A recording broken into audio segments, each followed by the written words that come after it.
Hey guys, my name is Joel Daniel Phillips. I am a draftsman based in Tulsa, Oklahoma, and today I'm going to be teaching you how to draw a houseplant.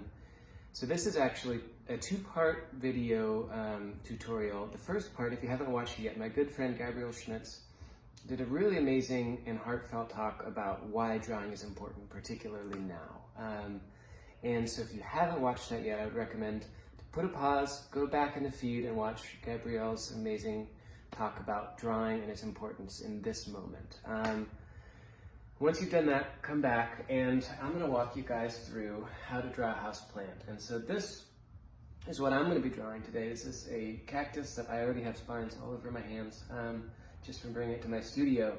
And I chose this cactus for two reasons. First, as Gabrielle talked about, drawing something that has an emotional resonance to you is actually incredibly important because we connect with things. Sometimes they're objects, sometimes they're people, sometimes, they can be a lot of different things. But this cactus, for me, besides the fact that I've gotten a lot of pain out of it over the years because it stabbed me a lot, has a lot of memories attached to it. I found this can in the desert in Joshua Tree on a trip I went on with my fiance, and then the second reason, and this is where I would actually recommend when you're deciding what you want to be drawing, pick something that is fairly simple to start, because this cactus is actually a fairly simple set of shapes. It's also an interesting set of shapes. So look for something you don't want to be drawing, a million leaves when you're walking through this tutorial.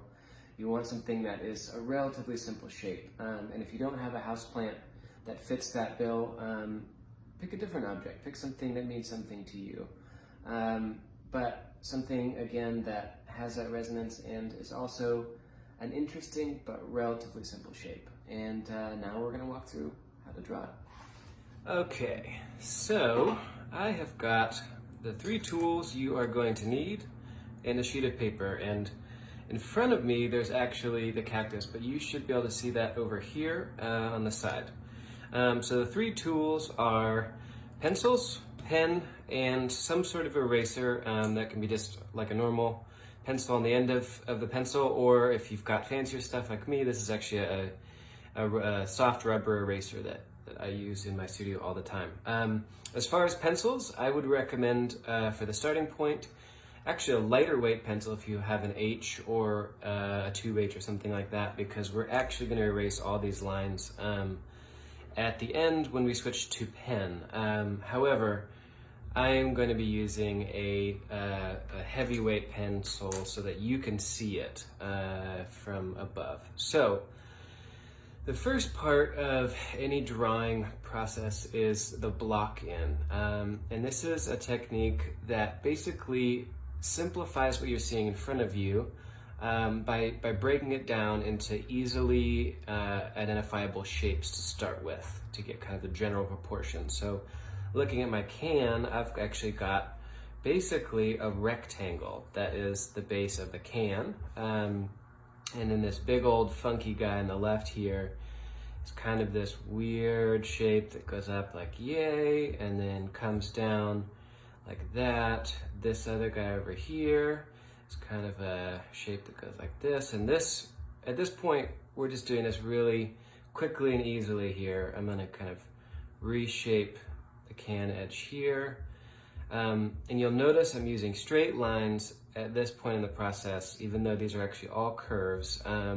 That's because it's easier to see at the beginning kind of some of the larger shape dimensional differences between things when you're starting with straight lines. So now that I've got this kind of basic thing in here, I'm realizing, oh, well, I didn't make my can long enough. I've got to make this guy taller. So I'm going to extend that over here. This guy actually comes farther out to the side, so I'm going to do that and shape it over here. Okay, so I'm starting to build the block in.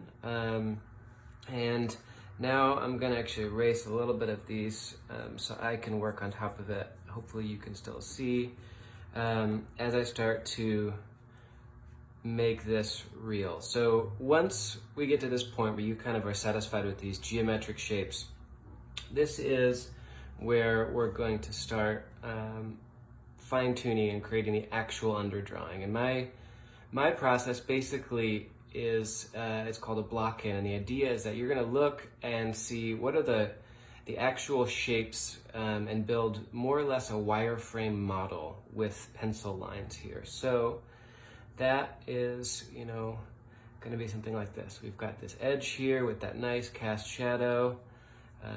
That's very important, and I'm going to start using curves instead of these straight lines because I've got my real shapes pretty much decided.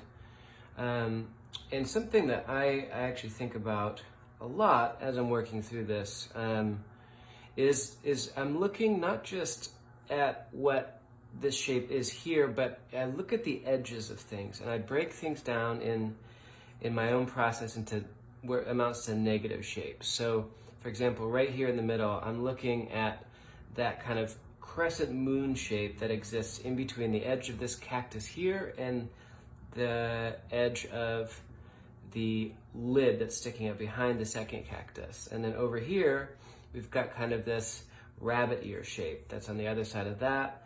And I'm going to define the edge of this cactus, again, thinking about this wireframe, building out basically what amounts to a simple line drawing of the edges of every shape that we're seeing.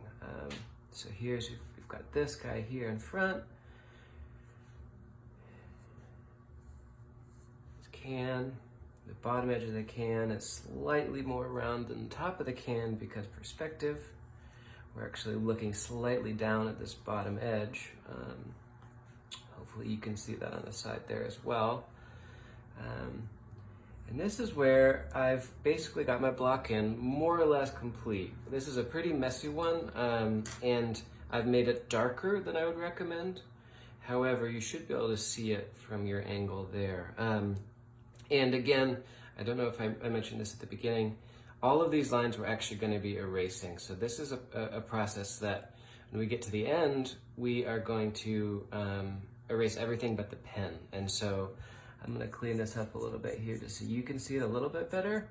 But at the end of this process, we're actually going to erase everything. So these pencil lines, you don't have to worry about them at all. This is just the beginning of the process. Diving into step 2 here, I have a micron. This is actually a size 2, which is a thicker tip than I normally use. But hopefully you should be able to see that from above. This is the second part of the process. So we've gone through the block-in, we've gone through creating an actual wireframe where we're happy with our shapes, and now we're going to really dive into the permanent part of the drawing, where we're going to start observing the details and the idiosyncrasies of what we see in front of us. So right now we kind of have this general underdrawing that we're happy with, but all of these pencil lines are going to go away, and we are going to be left at the end with our pen lines, which is what we're going to start putting in now. So I'm actually going to start up with this top cactus guy here, and I'm going to start observing the edges here. And what I think about when I'm working on this sort of a wireframe, I'm thinking about what are the particular weird shapes that I'm looking at. And so, I've got this weird curve that comes in here because I forgot to water my cactus and he's shrinking. He's probably very angry at me. And these edges are these bumps up here at the top of the shape. And this guy is kind of a funky line. And it comes down to here. This guy is another, it's not actually a smooth edge, it's actually pretty bumpy on that back edge there. Comes down, we've got these weird lumps on the edges where these guys will be buried in your skin for days and days if you don't pull them out with the tweezers. Actually, I hate this cactus a lot. I've had endless run-ins with its spines, but I love the shapes the spines make, which is why I keep it around. And as I'm doing this again, I'm thinking about breaking down how these different shapes interact with each other, because sometimes it's hard to look at this and think, hey, what is this really look like. Sometimes it's easier to look and say, okay, what's the shape in here and how does it interact? How does this edge of the lid that's sticking up, it creates kind of a crescent moon shape in here in between. So I'm gonna think about how those interactions happen as I'm starting to lay in my real wireframe. And this is a process that can take you as long as you want. It's a little scary to get going on this part because this is a permanent part.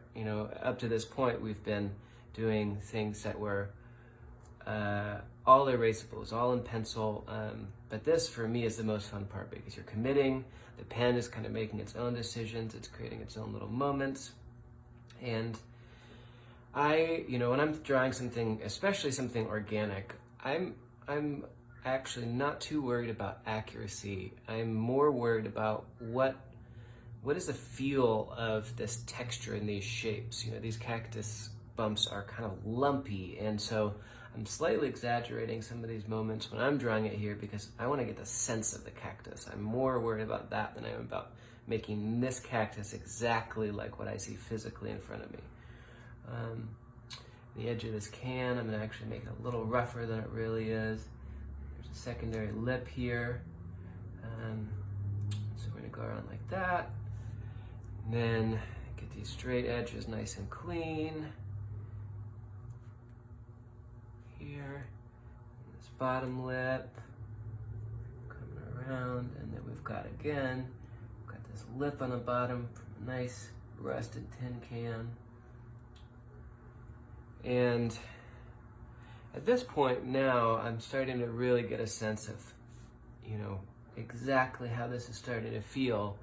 I've got these edges here. You can see I'm developing my like I said, my wireframe, where you can kind of see that these are a two-dimensional object, and the light is coming from this direction over here, and then there's this cast shadow on the back. And in this approach, I'm just creating a line drawing. I'm not going to be coloring in, that shading. I'm not even going to worry about it. I'm just trying to get a sense of that physicality and that dimensionality of these objects here. And I'm going to start doing these little sticker bunches in the middle here. Little jerks, always get my hands. I already poked myself today when I was carrying this to my studio from the house. And again, with stuff like this, I'm not super worried about the exact placement. You'll probably notice that this is not exactly where all these little bumps are. However, they are more about the feeling of the bumps and the organic sense of things.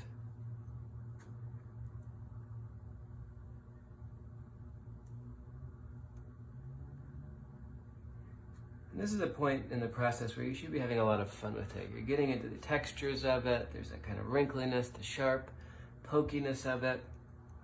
And it's a really fun texture to try to draw. It's pretty simple, but it's got that very particular cactus-y feel to it. And I'm going to actually add a few more spines because I want to make this cactus a little less sad looking and more defensible in the natural world. Okay, so I'm going to jump ahead here. I would probably add more details if I was just doing this in my studio, but I want to keep this quick for you guys. I'm going to call this done, and now we're going to get to the really fun part of the process here, which is erasing these pencil lines. And the cool part about working with pen on top of pencil is you can just erase everything that's graphite, and the pen is going to stay solid, assuming it's totally dry. So at this point, you want to make sure, rub it a little bit, make sure nothing is smearing. And then we're just going to go in. I'm going to use my eraser here, my soft rubber eraser, and really just go at this to get rid of these under drawing lines that are still left over. And you'll start to have this moment where the whole drawing starts to come together because all of these kind of annoying, distracting, sketchy lines at the bottom are getting erased.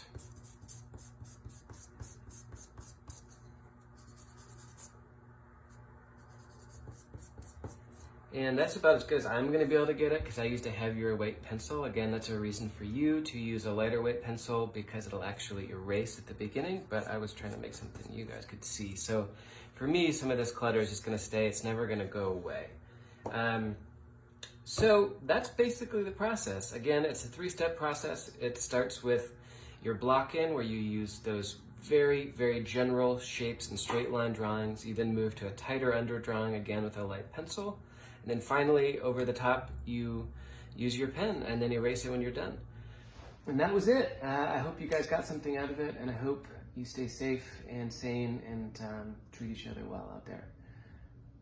See you later.